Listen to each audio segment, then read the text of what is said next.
Hello student, welcome to creative tuition class. Student, जो chapter लेकर आया हूँ मैं BHIC 131 जो 131 जो है बुक आपकी भारत का इतिहास प्राचीनतम काल से लगभग 300 CE तक। तो ये जो बुक है वो BA प्रोग्राम फर्स्ट ईयर की है और इसमें जो चैप्टर मैं आपको बता रहा हूँ सेकंड चैप्टर, इससे पहले मैं फर्स्ट चैप्टर अपलोड कर चुका हूँ, आप उस वीडियो को देख सकते हैं। और ये चैप्टर जो है वो है एक स्रोत के रूप में पुरातत्व विज्ञान।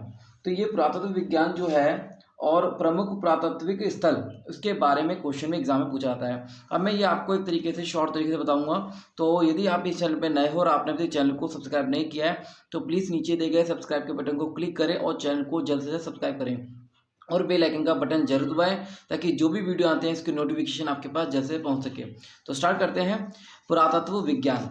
प्रत्येक समाज जो है अपने अतीत से जुड़ा होता है, ये सबको पता है कि हमारा जो समाज है वो अतीत से जुड़ा हुआ। और पुरातत्व की उत्पत्ति का पता सुंदर पुरानी चीज़ों और खजानों की खोज के आकर्षण से लगाया जाता है। यदि हम कोई भी खोज करते हैं उसका आकर्षण लगाया जाता है तो उस आकर्षण जो भी लगाया गया है उसको हम पुरातत्व विज्ञान कहते हैं। अब पुरातत्व विज्ञान में 1817 में डैनिश विद्वान CG थॉमसन ने पुरातत्व के प्रारंभिक चरण को पाषाण युग, कांस्य युग तथा लोहे युग में बांटा था।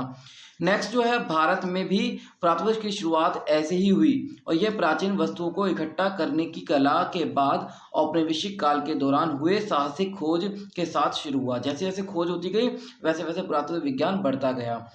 ये एक तरीके से मैं आपको एक तरीके बता रहा हूँ कि जो नोट्स हैं एक तरीके से ये बहुत शॉर्ट हैं और आप इनको एक तरीके से एक्सप्लेन कर सकते हैं एग्जाम में। यदि क्वेश्चन आता है इसके बाद पुरातत्व विज्ञान क्या है या पुरातत्व विज्ञान के प्रकार क्या है, उनकी विधियाँ क्या है, साक्ष्य विशेषण क्या है, पुरातत्व स्थल के बारे में पूछने जा सकता है। तो ये सारे पॉइंट मैं आपको एक तरीके से शॉर्ट तरीके बता रहा हूँ ताकि आप एक तरीके इनको समझकर इनको एक्सप्लेन कर सकें।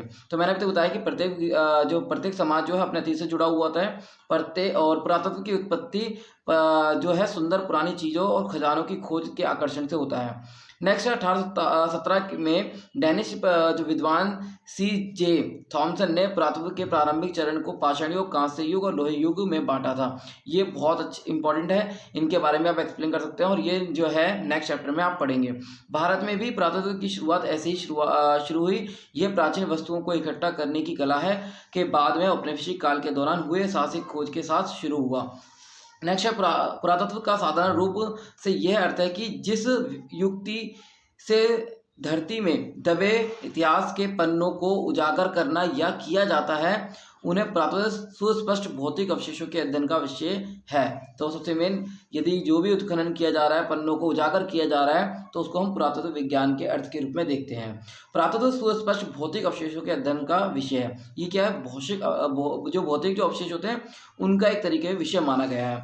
अब इसके प्रकार जो है जैसे वनस्पति विज्ञान हो गया, जीवाश्म विज्ञान हो गया, अभिलेख विज्ञान हो गया, ऐतिहासिक विज्ञान हो गया, जातीय पुरातत्व हो गया और प्रयोगात्मक युग हो गया। तो ये कैसे हैं जिसके बारे में एक तरीके से आप एक्सप्लेन कर सकते हैं। अब जैसे कि मैंने आपको बताया जातीय पुरातत्व क्या होता है। जातीय पुरातत्व वह पद्धति है जो वर्तमान समुदायों का अध्ययन करके पुरातात्विक रिकॉर्ड को सामने समझने के लिए अपनाई जाती है। तो मैं आपको बता दें, जातीय पुरातत्व क्या है, ये ऐसी वर्तमान समुदाय का अध्ययन करती है, जो आजकल जो समुदाय बने होते हैं उनका अध्ययन करती है और पुरातात्विक रिकॉर्ड को समझने के लिए अपनाई जाती है। नेक्स्ट है, प्रयोगात्मक विधि क्या होती है।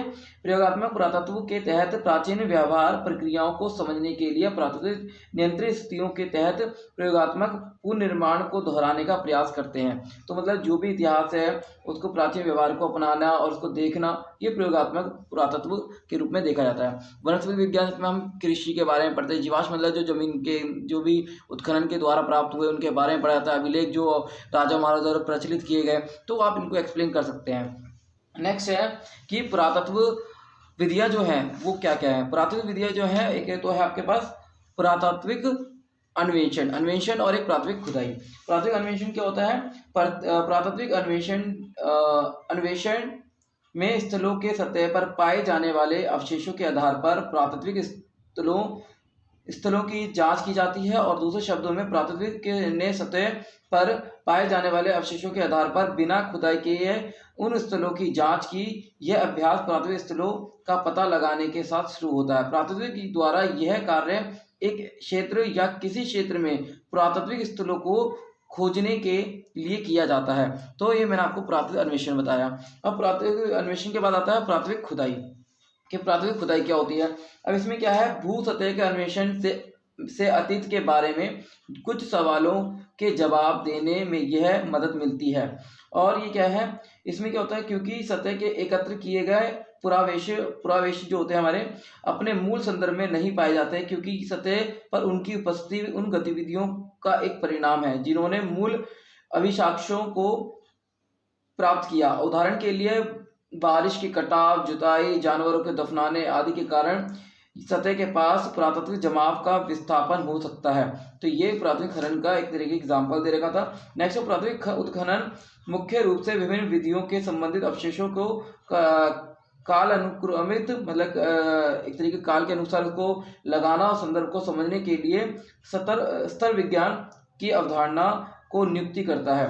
तो एक तरीके से जो प्राथमिक जो खनन है वो बहुत इंपॉर्टेंट है। प्राथमिक खनन को विनाशकारी प्रक्रिया है, क्योंकि इसमें चीज़ों को उजागर करने के लिए पुरातात्विक जमाव को हटाने की आवश्यकता होती है और यह एक अपरिवर्तनीय प्रक्रिया है। तो ये एक तरीके से आप इसको और बना के लिख सकते हैं जो मैंने आपको बताया है। एक तो आपका हो गया पुरातात्विक अन्वेषण और एक हो गया आपका पुरातात्विक खुदाई। अब मैं आपको दोबारा बताना चाहता हूँ कि पुरातात्विक अन्वेषण जो होता है उसमें क्या होता है, आपको एक चीज़, आपको छोटी सी चीज़ याद रखनी है कि जो भी स्थल सतह पर पाए जाने वाले अवशेष जो होते हैं उनके आधार पुरातात्विक स्थलों की जांच की जाती है। जो भी स्थल होते हैं उनकी जांच की जाती है। और दूसरे शब्दों में पुरातात्विक ने सतह पर पाए जाने वाले अवशेषों के आधार पर बिना खुदाई किए बिना उन स्थलों की जांच की और अभ्यास पुरातात्विक स्थलों को पता लगाने के साथ शुरू होता है कि कौन कौन से स्थल थे जहाँ पर एक तरीके से पता चलता है। नेक्स्ट, प्राथमिक खुदाई जो भी आजकल इसे प्राप्त हुआ है और ये एक विनाशकारी प्रक्रिया है, क्योंकि इसमें चीज़ों को उजागर करने के लिए पुरातात्विक जमाव को हटाने की आवश्यकता होती है। ये एक अपरिवर्तनीय प्रक्रिया है जिसमें एक बार खुदाई के बाद जमाव को पुनः ठीक नहीं किया जाता। इसलिए पुरातात्विक तथ्यों के विवरण और रिकॉर्डिंग में अत्यधिक सावधानी रखते हैं। और पुरातात्विक जो उत्खनन रूप में विभिन्न अवधियों में संबंधित अवशेषों को काल अनुक्रमित संदर्भ में समझने के लिए एक अवधारणा को नियुक्ति करता है। तो ये एक तरीके से पॉइंट है जिनको आप और एक्सप्लेन कर सकते हैं। नेक्स्ट के बाद आता है साक्ष्य विश्लेषण।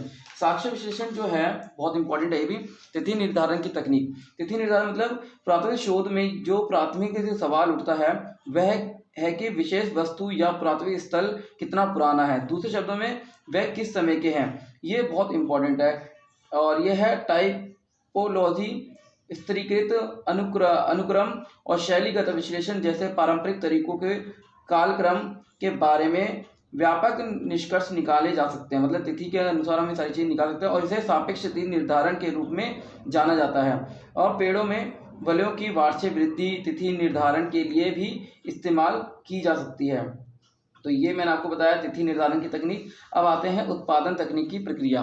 उत्पादन तकनीक की प्रक्रिया क्या है? अन्वेषण और उत्खनन के माध्यम से विभिन्न प्रकार की वस्तुओं को बरामद किया जाता है और पुरातत्व हमें सूचित करता है कि कैसे बनाए गए थे, अर्थात उनकी उत्पादन प्रक्रिया और उनको उपभोग कैसे किया गया था।